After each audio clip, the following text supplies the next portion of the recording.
blind mice, 3 blind mice. Heather Chandler, Heather McNamara, Heather Duke, Veronica Sawyer. Why are you such a mega brat?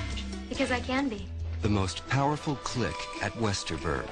God, Veronica, drool much? Most people would die to get into it. Heather #1 just looked right at me.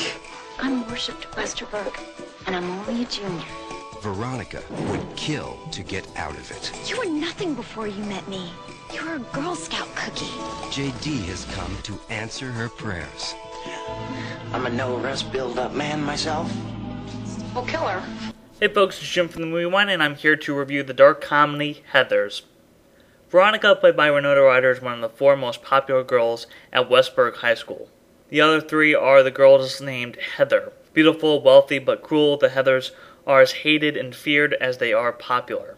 Growing tired of the Heathers wanting to reunite with her old friends, Heather befriends JD, played by Slater, a rebellious teenager who plots with Veronica against the Heathers and anyone who abuses their power and status. After several more bodies start piling up, Veronica starts to contemplate her actions and her new psychotic lover. Heathers is like a dark, twisted take on a John Hughes flick, though I'll admit it would have been interesting to see Stanley Kubrick direct the film, as screenwriter Daniel Waters originally intended. Michael Lemmon seems to understand the film's satirical point of view regarding popular cliques and teenage suicide. Jennifer Connelly and Brad Pitt were early choices for the role of Veronica and JD. However, Connelly declined the role, and Lehman thought Pitt was too nice and wouldn't be credible as the role of JD. As a result, Winona Ryder, 16 at the time, and Slater at 19, were cast as the dangerous lovers. Maybe it's just the sharp script or the fact younger natural talents were easier to come by, but Winona Ryder and Slater were a perfect pairing. Ryder, who has wisdom beyond her years, plays Veronica with intelligence, guilt, and a certain coolness. Speaking of cool, Slater once again channels his Jack Nicholson persona, initially likable as JD, but he becomes more possessive and obsessive as the film progresses. Kim Walker is fittingly catty as Heather Chandler, the head Heather. When her Heather dies, the bookish bulimic Heather Duke, played by Sharon Doherty, replaces Chandler as the head clique leader as the Heather reign continues. Cast to perfection, Penelope Milford, Jennifer Rhodes, Bill Court, and Glenn Shadix are clueless as the adults of the flick.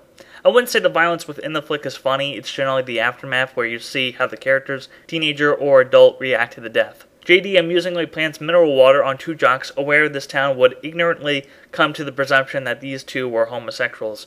Sure enough, he was right. My God, suicide, why? Does this answer your question? Oh man, they were facts. Heathers is a divisive flick. The subject matter of suicide is a sensitive one, and this flick depicts teenagers who commit suicide to gain popularity, substance, and delusions of courage. This will of course offend many, but I believe that it provides commentary of how suicide is misunderstood and how teenagers have very little ways of actually being acknowledged. The film spirals a bit out of control towards the end as it develops a larger conscience, but in a way, the film needs it. Without a moral dilemma, this film could have been far more mean-spirited and hollow. Waters' script also has surprising moments of character depth from characters we thought we already had pegged. A cult classic, Heathers is more relevant than ever, understanding a generation desperate to be heard, yet not patronized, dealing with the cruelty and politics of high school. That's it from the Movie Wine. Have a good day, folks. Until next time. Take out her tonsils? Their love has a body count. Loved you. It's coming up here to kill you. That's it. We're breaking up. Young love. Heathers, a killer comedy. I'm gonna have to send my SAT scores to San Quentin instead of Stanford.